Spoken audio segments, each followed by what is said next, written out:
Devon Ashford's cruelty peaked on his pregnant wife's birthday when he served her divorce papers and introduced his mistress as her replacement. But the billionaire couldn't comprehend that Isabella Romano, the wife he'd dismissed as just a housewife, was actually the secret trillionaire heiress whose anonymous investment had saved his failing family business from complete bankruptcy just 90 days earlier.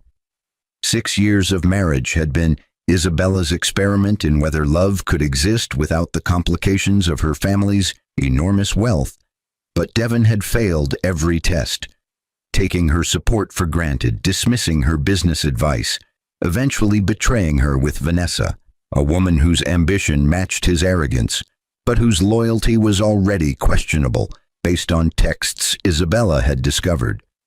The public humiliation came at the Ashford Industries Gala, the company's most important event of the year, where Devon's mother, Catherine, committed an act so shocking that smartphones captured it from a dozen angles. She walked up to Isabella, looked at her pregnant belly with disgust, and spat directly in her face while saying, "You're nothing but a leech who trapped my son, and you'll get nothing from this family." But what Catherine didn't know, what nobody in that ballroom knew, was that Isabella's Romano family trust owned the majority shares in 3 companies that held controlling interest in Ashford Industries' primary creditors. The bankruptcy proceedings that followed weren't just financial destruction, they were archaeological excavations of corruption, revealing that Devon's late father had built the family fortune on fraud, that Catherine had been using company funds as her personal bank account, that half the Ashford family's assets were mortgaged against loans they couldn't repay without Isabella's secret support. But the real mystery that kept everyone guessing was this: had Isabella planned this exposure from the moment she'd met Devon at a charity auction 6 years ago, choosing him specifically because her grandfather's journal had named his family as the ones who destroyed the Romano shipping empire 50 years earlier? And when Devon finally broke through Isabella's security to reach her penthouse door, soaking wet from rain, literally on his knees begging for mercy, offering to do anything if she'd just stop the destruction of everything his family had built, would Isabella reveal that the twins she carried might not survive the stress his family had caused, forcing both of them to choose between revenge and redemption in ways neither expected? Dear viewers, have you ever been underestimated by someone you loved? This story will show you the hidden power of patience, the importance of knowing your worth, and why financial independence can be your greatest protection. You'll discover how silence can be stronger than confrontation, and why revenge sometimes leads to redemption. What would you have done in Isabella's position? Destroy completely or offer a second chance? Drop your thoughts in the comments below and tell us what lessons hit home for you. If you enjoyed this story, subscribe for more powerful, entertaining, and life-changing content that teaches while it captivates. Isabella Romano stood in the center of the grand ballroom she'd decorated herself, watching 30 guests she'd personally invited turn their eyes away from her humiliation. But the worst part wasn't the divorce papers sitting next to her unopened birthday presents. It was the look of triumph on Devon's face as Vanessa emerged from the coat room wearing the diamond necklace Isabella had admired just last week. The pregnancy made Isabella's body feel foreign and heavy, yet her mind had never been sharper as she calculated exactly how much Devon's little performance was about to cost him, though he remained completely oblivious that the struggling housewife he was discarding had transferred $50 million into his company's operating account 3 months ago through a Cayman Islands shell corporation her family had established in the 1970s. Devon cleared his throat with practiced confidence, the same confidence Isabella had watched him develop over 6 years as her anonymous money solved one business crisis after another. But tonight, that confidence would become the foundation of his complete destruction. "I think we all know why we're here," Devon announced to the room his hand possessively gripping Vanessa's waist while Isabella's hand instinctively moved to her swollen belly where their twins kicked in protest of their father's betrayal. The guests shifted uncomfortably, but nobody spoke. Nobody ever spoke when Devon commanded a room, though Isabella remembered a time when his inability to command anything had sent him spiraling into depression until her money had secretly bailed out his first failed venture. "Isabella and I are ending our marriage amicably," Devon continued, his voice carrying the casual dismissiveness of someone who'd never faced real consequences. But Isabella noticed how Vanessa's eyes darted toward the Cartier watch on Devon's wrist, the same calculating look Isabella had observed in dozens of photographs her private investigator had delivered over the past 8 months. Isabella picked up the divorce papers with steady hands, though her heart was performing surgery on itself, cutting away 6 years of hope that Devon might evolve into someone worthy of the truth about her identity. But the papers contained terms so insulting that she actually smiled. Devon was offering her $2 million and the lake house, unaware that Isabella's monthly trust distribution alone exceeded $15 million and that she owned the bank holding the mortgage on his primary residence. "This seems fair," Isabella said quietly, her voice carrying none of the devastation Devon clearly expected to hear, but her seeming compliance only emboldened him further, feeding the narcissism that his mother, Catherine, had cultivated since childhood. "Vanessa and I are getting married next month," Devon added, dropping the final bomb with theatrical timing he'd clearly rehearsed. But Vanessa's smile faltered for just a fraction of a second when she noticed how calmly Isabella was absorbing information that should have destroyed her. The other guests began whispering, their shock transforming into gossip that would fuel society pages for weeks. Yet Isabella's mind was already 3 moves ahead, calculating which board members would panic first when certain financial realities came to light. She remembered her grandfather's journal, the leather-bound book she'd discovered in his study after his funeral 6 years ago, the pages that had detailed how the Ashford family had sabotaged Romano Shipping through a series of fraudulent insurance claims and bribed officials, destroying a century-old business and driving Isabella's great-uncle to suicide in 1974. "Congratulations," Isabella whispered, the word carrying weight that Devon's arrogance prevented him from hearing, but his best friend Lucas caught something in her tone that made him step closer, his lawyer's instinct sensing danger even when Devon remained blind. Isabella had spent 6 years studying Devon's business, understanding every partnership, every contract, every loan, every supplier relationship, building a complete mental map of Ashford Industries that would allow her to dismantle it with surgical precision. But she'd always hoped she'd never need to use that knowledge, until tonight, until he'd chosen their unborn children's birthday as the moment to publicly shame their mother. She set the papers down next to the champagne flute she'd barely touched, her eyes meeting Vanessa's for just a moment, long enough to communicate a message the other woman didn't yet understand. "You didn't win anything worth having." Devon moved to leave with Vanessa, but paused at the door with one final cruelty that would haunt him for years. "Oh, and Isabella," he called back, his voice dripping with condescension that made several guests wince. "My mother wants the house keys by Monday. She's always hated your decorating choices anyway."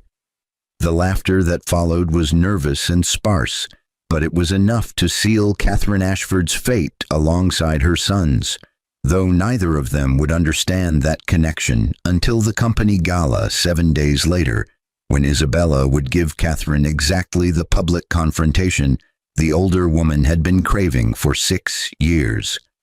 Isabella touched her belly again, feeling the twins move as if responding to their mother's silent promise. "Your father just made the most expensive mistake of his life, but I'll make sure you never suffer for his stupidity." The Ashford Industries annual gala sparkled with old money and new ambition, But Isabella Romano moved through the crowd like a ghost, haunting her own life. 7 months pregnant now and wearing a custom Valentino gown that cost more than Devon's car, yet had been charged to a credit card he didn't know existed under her maiden name. She'd received the invitation by mistake. Some administrative assistant hadn't updated the guest list, but Isabella had accepted immediately, sensing that Catherine Ashford's rage had been building since the divorce announcement and would eventually demand a public outlet, though Catherine had no idea she was about to detonate a bomb that would obliterate 3 generations of carefully constructed lies. The ballroom held 300 guests, including every major shareholder, the banking partners who held Devon's commercial loans, the suppliers who'd extended credit based on relationships Isabella had secretly cultivated, and at least 40 smartphones ready to capture whatever drama the evening might provide, though nobody could have predicted the viral moment that would destroy the Ashford family's reputation in less than 90 seconds. Devon spotted Isabella first, his face cycling through surprise, anger, and something that almost resembled shame before settling on the entitled irritation that had become his default expression since Vanessa had moved into what used to be their shared bedroom. "What are you doing here?" he hissed, pulling Isabella aside near the champagne fountain where crystal flutes caught the light like tiny witnesses to his continued cruelty. But Isabella simply smiled the enigmatic smile she'd perfected over 6 years of hiding her true identity. "I was invited," she replied softly, her hand resting on her belly where the twins had grown strong despite the stress their father had inflicted. But Devon's attention had already shifted to Vanessa, who was holding court near the donor wall where Isabella's anonymous $50 million contribution was listed simply as "Friend of Ashford Industries," a joke that would become significantly less funny in approximately 45 minutes. Catherine Ashford made her entrance like a queen surveying peasants, her designer gown probably costing what most families earned in a year. Yet Isabella noticed the slight desperation in how Catherine gripped her champagne flute, the grip of someone drinking to maintain courage rather than celebrate success.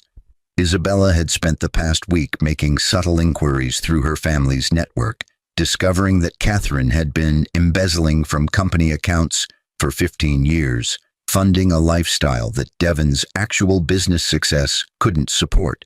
But more interesting was the offshore account Catherine had established in 2019 that showed regular payments to a consulting firm that didn't actually exist, suggesting fraud that went deeper than simple theft. Catherine's eyes locked onto Isabella across the crowded room, hatred radiating so intensely that several guests noticed and began positioning themselves for whatever confrontation was brewing, their phones emerging from designer clutches like weapons preparing to document warfare. "That's the ex-wife," someone whispered, loudly enough for Isabella to hear, the words followed by speculative murmurs about why a divorced woman would attend her ex-husband's company gala. But Isabella had learned long ago that society's cruelty often provided the perfect cover for strategic positioning. She watched Catherine drain her champagne and grab another glass, liquid courage transforming into liquid rage as the older woman began her approach. But Isabella remained perfectly still, her posture radiating a calm that infuriated Catherine even more than her unexpected presence. The crowd parted instinctively, sensing the coming collision between matriarch and discarded daughter-in-law, yet nobody intervened because society thrived on these moments of public destruction, though they rarely considered who would ultimately be destroyed. Catherine stopped 3 feet from Isabella, close enough that her voice would carry but far enough to create theatrical distance, and Isabella could smell the expensive perfume mixing with champagne and something sharper. Fear, perhaps, or the desperation of someone sensing their carefully constructed world beginning to crack. "You have some nerve showing up here," Catherine spat, her cultured accent sharpening into something uglier, But Isabella simply tilted her head slightly, waiting for the moment she'd been anticipating since Devon had handed her those divorce papers. "This is a gala for successful people, not gold-digging failures who trapped my son with a pregnancy," Catherine continued, her voice rising as inhibitions dissolved and the crowd's phones began recording, capturing every word for the digital eternity that would preserve this moment long after the Ashford name had become synonymous with fraud and disgrace. Isabella said nothing, but her silence only fueled Catherine's rage further, pushing the older woman past the boundaries that breeding and social conditioning usually maintained. But perhaps Catherine had always been this vicious and simply lacked previous opportunities to demonstrate it publicly. "You're nothing," Catherine declared, stepping closer now, her champagne-soaked breath hitting Isabella's face as the crowd gasped at the breach of physical boundaries. But what came next would replay across social media platforms for weeks, analyzed and commented upon by millions who'd never met. Either woman yet would form passionate opinions about justice and karma. Catherine looked deliberately at Isabella's pregnant belly, her face twisting with contempt that seemed to encompass not just Isabella, but the unborn children she carried. And then Catherine Ashford, descendant of railroad barons and banking dynasties, gathered saliva in her mouth and spat directly into Isabella Romano's face, while dozens of smartphones captured the assault from every angle. "You'll get nothing from this family," Catherine hissed as champagne-laced spit dripped down Isabella's cheek. But Isabella's hand moved calmly to wipe her face with a napkin someone thrust toward her, her expression never changing from that slight enigmatic smile that would haunt Catherine in the bankruptcy proceedings to come. The ballroom had gone completely silent, 300 people frozen in collective shock at witnessing assault, disguised as aristocratic disdain. But Isabella's voice, when she finally spoke, carried a quiet authority that made several board members instinctively step back. "Thank you, Catherine," Isabella said softly, her words captured perfectly by the nearest phone. "You've just made my next decision much easier." She turned to leave, her Valentino gown swishing with dignity that Catherine's designer dress could never achieve. But she paused at the ballroom door to deliver one final line that would trend on Twitter within hours. "I'll see you all in court. Well, most of you will still have your freedom then." The bankruptcy didn't announce itself with drama, but with a 6 a.m. phone call to Devon's personal cell, his lead attorney's voice tight with panic as he explained that every major creditor had simultaneously demanded immediate payment on loans that weren't due for 18 months. But the real problem wasn't the timing. It was the revelation that Ashford Industries had been operating on financial foundations that had never actually existed. Isabella had spent the 72 hours since the gala in her penthouse office, surrounded by her family's legal team and financial advisors, systematically pulling every thread that connected the Romano fortune to the Ashford empire. But what they'd discovered went far beyond simple business relationships into territory that would require forensic accountants and eventually federal prosecutors. The Romano family trust didn't just own shares in Ashford's creditors. They owned the private equity firms that had backed Devon's expansion, the real estate investment trusts that held his commercial properties, and most devastatingly, they'd been the anonymous angel investors who'd saved his father's company from collapse in 2003, meaning 22 years of Ashford success had been built entirely on Romano money that the family had never acknowledged or repaid. Devon's second call came from his mother, Catherine's voice shrill with accusations that somehow Isabella had orchestrated a conspiracy to destroy their family. But Catherine's denial couldn't change the subpoenas that had been delivered to her personal residence at dawn, requesting documentation for 15 years of company transactions that she'd signed as chief financial officer. "This is illegal," Catherine screamed into her phone, loud enough that Devon heard her clearly despite not being on speaker. but her understanding of legality had apparently been shaped by decades of getting away with fraud rather than actual knowledge of securities law. The investigation moved with brutal efficiency. Romano family attorneys had spent years preparing for this moment, building an airtight case that would withstand any countersuit, yet they'd hoped never to deploy it until Catherine's champagne-soaked spit had crossed a line that even Isabella's patience couldn't accommodate. The office felt suffocating as Devon scrolled through email after email of partnerships dissolving, contracts being terminated, suppliers demanding immediate payment for goods delivered on credit terms he'd negotiated years ago when his company had seemed financially invulnerable. His assistant knocked hesitantly, carrying a stack of certified letters that represented every professional relationship Devon had built over a decade, but each letter contained essentially the same message. Upon review of recent financial disclosures and pending legal investigations, we can no longer continue our business relationship with Ashford Industries.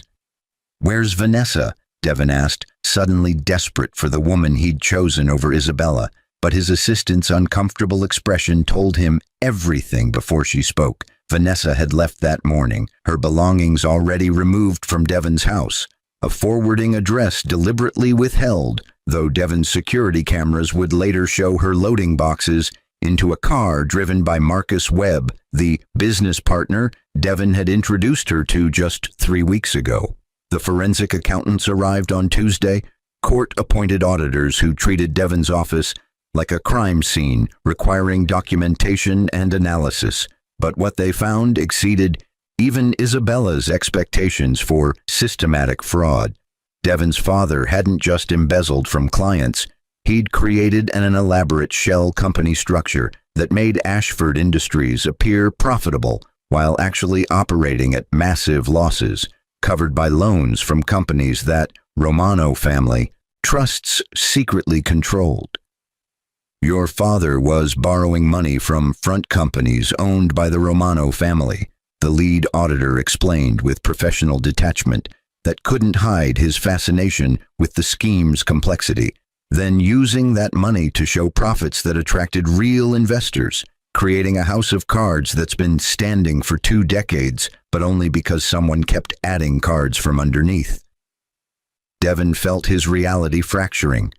Every success he'd celebrated, every deal he'd closed, every moment of pride had been constructed on foundations that Isabella's family had provided while remaining completely invisible.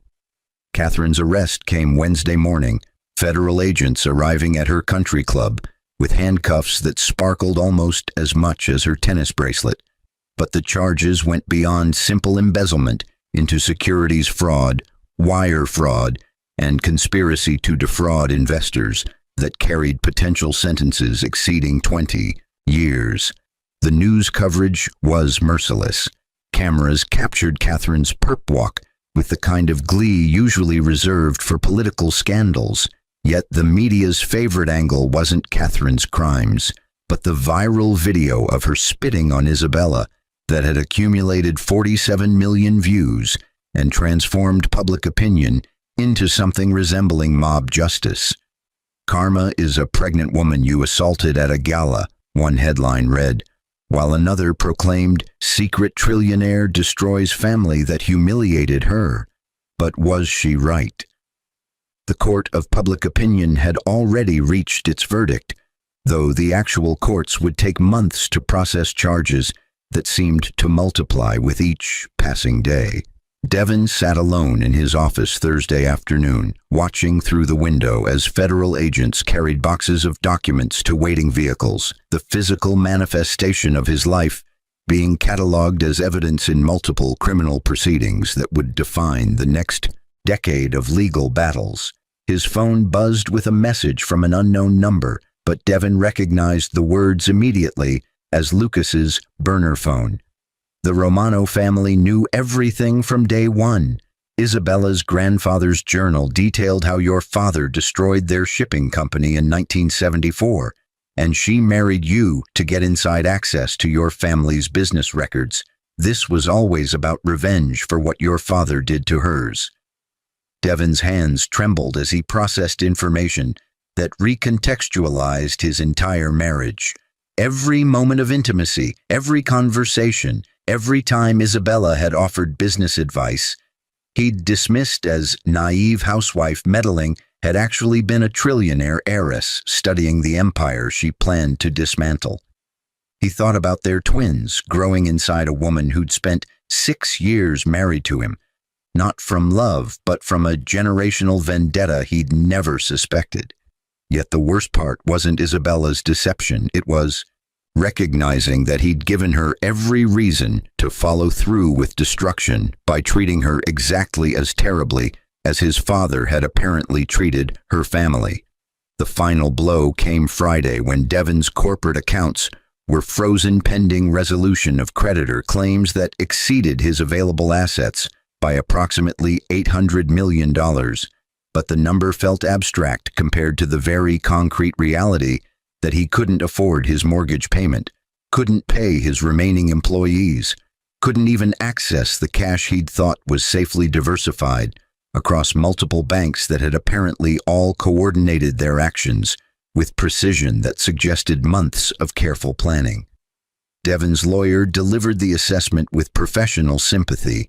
You're not just bankrupt, you're historically, catastrophically insolvent, and the bankruptcy trustees are discussing whether this might be the largest fraudulent business operation in state history, which means you could face criminal charges even if you didn't know what your father had done. Devon thought about Isabella, about the quiet strength she'd always possessed, that he'd mistaken for weakness, and realized that she'd known everything while he'd known nothing, making him not just a villain in their story, but a fool who'd destroyed his only protection from consequences his family had spent 50 years avoiding. The rain came down in sheets that Thursday evening, 3 weeks after Catherine's arrest. But Devon barely noticed as he stood outside Isabella's penthouse building, his designer suit soaked through because he'd walked 17 blocks after his car had been repossessed that morning, though the physical discomfort felt appropriate for a man who'd lost everything except the crushing weight of regret. Security had denied him entrance twice already, but Devon remained planted on the sidewalk like some pathetic monument to hubris, knowing that Isabella's cameras could see him and hoping that maternal instinct for their unborn twins might override the justified hatred she must feel for the man who'd served her divorce papers on her birthday. The doorman watched with a mixture of pity and contempt. Even service workers had seen the viral videos, had formed their opinions about the billionaire brought low by the wife he'd underestimated, though Devon suspected the story, circulating through social media, had been simplified into hero and villain narratives that didn't capture the generational complexity of what had actually transpired between their families. Isabella's voice emerged from the intercom speaker with startling clarity, cutting through the rain and traffic noise. You can come up, Devon, but if you're here to beg for mercy you don't deserve, you should know I'm not interested in performing that particular scene. Devon felt something crack inside his chest, hope maybe, or the final dissolution of pride that had sustained him through the worst weeks of his life.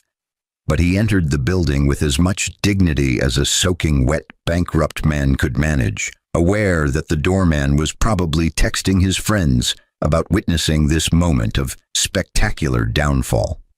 The elevator ride to the penthouse felt like ascending toward judgment, each floor bringing Devon closer to confronting the woman whose true identity he'd never bothered to discover despite 6 years of marriage, though perhaps that willful ignorance had been the entire problem all along. Isabella opened the door wearing simple cotton clothes that somehow made her look more powerful than any designer gown could achieve, her pregnant belly prominent now at 8 months, but her face carrying a serenity that Devon had never seen during their marriage, as if destroying his family had liberated her from some burden she'd carried since childhood. You look terrible, she observed without particular malice, stepping aside to let him enter the penthouse that he'd never known existed. 3 floors of understated luxury that made his former mansion look like nouveau riche desperation, filled with art he dimly recognized as museum-quality pieces that confirmed everything his lawyer had told him about the Romano family's actual wealth. "I wanted to explain," Devon started, but Isabella raised one hand in a gesture that commanded silence, more effectively than any angry outburst could have achieved, and he realized with uncomfortable clarity that she'd always possessed this authority, but had chosen to hide it behind the mask of dutiful wife he'd been arrogant enough to believe was her complete identity. "Let me save you some time," Isabella said, settling into a chair positioned to backlight her against floor-to-ceiling windows that showcased the city Devon had once believed he dominated, though that illusion had been shattered along with everything else he'd thought he understood about power and success. "You're here to beg me to stop the bankruptcy proceedings, to drop the fraud charges against your mother, to somehow undo the consequences of 50 years of your family's corruption. But what you're really asking is for me to pretend that what your father did to my family doesn't matter, that what you did to me doesn't matter, that your mother spitting in my face doesn't matter." Devon opened his mouth to protest, to claim he'd come for something nobler, but the lie died in his throat because Isabella's assessment was devastatingly accurate. He wanted absolution without accountability, mercy without genuine remorse, though even he could recognize how pathetic that desire was when spoken aloud.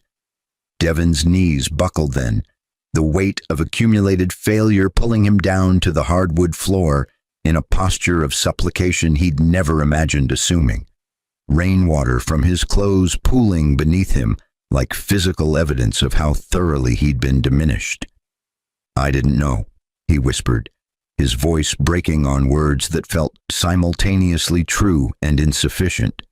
"I didn't know what my father did to your family, didn't know you'd saved my business, didn't know my mother was embezzling, didn't know anything because I never bothered to look past my own assumptions about who you were." Tears mixed with rain on Devon's face, but Isabella's expression remained neutral, not cruel, not satisfied, just calmly witnessing his breakdown the way one might observe a scientific experiment reaching its inevitable conclusion. "Please," Devon begged, hating himself for the word. Even as he spoke it, "our children deserve better than this, better than a father who's bankrupted and a mother who's consumed by 50-year-old revenge." Isabella's hand moved to her belly, and for the first time since Devon had entered, her mask cracked slightly to reveal something underneath. Not forgiveness, but perhaps a complexity that transcended simple vengeance narratives. "That's the first intelligent thing you've said in months," she acknowledged, her voice softening fractionally, though her eyes remained sharp with the intelligence Devon had somehow never noticed during their entire marriage. "You're right that our children deserve better, which is why I've spent the past 3 weeks discussing something with my attorneys that I never thought I'd consider, though it requires you to understand some very uncomfortable truths about yourself and your family." Devon looked up from his position on the floor, desperate hope warring with the certainty that whatever Isabella offered would come with costs he couldn't begin to calculate, but he nodded anyway because a man who'd lost everything had nothing left to bargain with except his willingness to face reality. "My grandfather's journal didn't just document what your father did to Romano shipping," Isabella continued, standing now and moving to retrieve a leather-bound book from a desk drawer that looked like it had witnessed decades of family history. "It documented his own complicity in the fraud. He'd been bribing the same officials, manipulating the same insurance claims, engaged in the same corruption that your father simply executed more successfully, which means our family's moral high ground is significantly lower than I'd believed my entire life." Devon processed this revelation slowly, recognizing that Isabella was offering him something precious, not exoneration, but the acknowledgement that generational sin existed on both sides of their family war, though that acknowledgement didn't erase what he'd personally done to her through his betrayal and cruelty. "So what happens now?" Devon asked, his voice barely audible above the rain hammering against windows that separated them from the city where both their family empires had risen and fallen across 5 decades of accumulated choices. Isabella sat down again, her hand still resting protectively on her belly, where their twins moved visibly beneath the cotton fabric of her shirt, small lives that had become hostages to their parents' failures and their grandparents' sins. "Now we make a choice," she said quietly, her words carrying weight that felt almost sacramental in their finality. "I can complete your family's destruction, and believe me, Devon, I have the documentation to ensure your mother serves decades in prison and your name becomes permanently synonymous with fraud. Or we can try something more difficult. You cooperate fully with prosecutors to expose the complete truth about both our family's corruption. You spend the next 5 years rebuilding yourself into someone worthy of knowing his children, and I use Romano resources to create a legitimate business that bears both our names, building something honest from the ruins of what our fathers destroyed." Devon stared at her, recognizing the offer for what it was. Not mercy, exactly, but an opportunity to choose redemption over complete annihilation, though the path she described would require him to become someone entirely different from the arrogant man who'd handed his pregnant wife divorce papers 93 days ago. "Why would you offer me anything after what I did?" Devon whispered the question, containing genuine confusion because he couldn't comprehend forgiveness he hadn't earned and didn't deserve. But Isabella's slight smile suggested she'd anticipated this incomprehension. "I'm not offering you anything," she corrected gently, her hand moving from her belly to rest on the journal that contained both families' darkest secrets. "I'm offering our children the possibility of parents who learned from generational mistakes instead of repeating them, and I'm offering myself the freedom from 50-year-old hatred that I've carried since reading this journal on my wedding day, though whether you're capable of becoming someone who deserves that offer remains to be seen." Devon understood then that Isabella's revenge had never been about his destruction. It had been about forcing both of them to confront truths their families had spent half a century avoiding, creating a crisis that demanded transformation rather than allowing comfortable dysfunction to continue poisoning another generation. "I'll do whatever you need," Devon said, the words emerging with sincerity that surprised him because they represented the first genuinely selfless statement he'd made in years, though he recognized that rebuilding himself would require more than simple agreement. It would require daily choices to become someone his children could respect and his own conscience could tolerate. Isabella nodded slowly, accepting his commitment while clearly reserving judgment about whether he'd actually follow through when the work became difficult and the humiliation of public accountability became overwhelming. "Then get off your knees," she instructed, her voice carrying an authority that Devon now recognized had always been present but hidden behind the deference he'd demanded without deserving. "Our children don't need a father who grovels. They need one who stands up, tells the complete truth regardless of cost, and spends the rest of his life demonstrating that people can evolve beyond the sins of their parents, though that evolution will be the hardest work you've ever done." Devon stood on shaking legs, water still dripping from his ruined suit, but feeling somehow lighter despite having just committed to years of difficult accountability that would require him to testify against his own mother and expose his father's legacy as fundamentally fraudulent. Isabella walked him to the door, her hand briefly touching his arm in a gesture that wasn't quite forgiveness, but contained the possibility of eventual peace, though both of them understood that such peace would need to be earned through consistent action rather than granted through dramatic moments of supplication.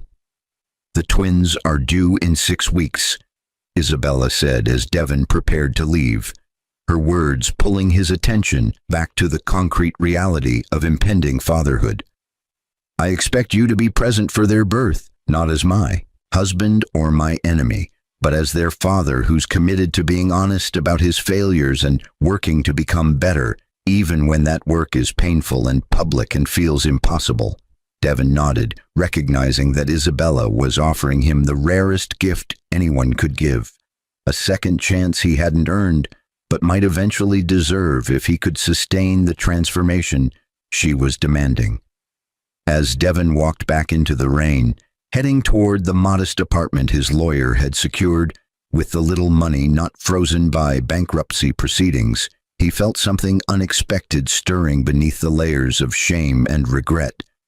Not hope exactly, but perhaps the embryonic possibility of becoming someone different, someone honest, someone who might eventually look his children in the eyes and explain the mistakes that had brought their family to this moment, without drowning in the overwhelming weight of unaddressed failure. The city lights blurred through rain and tears, but Devon kept walking forward because Isabella had shown him that moving forward with brutal honesty and genuine accountability was the only direction that offered any possibility of redemption, though whether he possessed the strength to maintain that movement when the work became impossibly difficult remained the question that would define not just his future, but the legacy he'd leave for the children who would arrive in 6 weeks, innocent of their parents' sins, but inevitably shaped by whether those parents chose transformation or comfortable self-deception.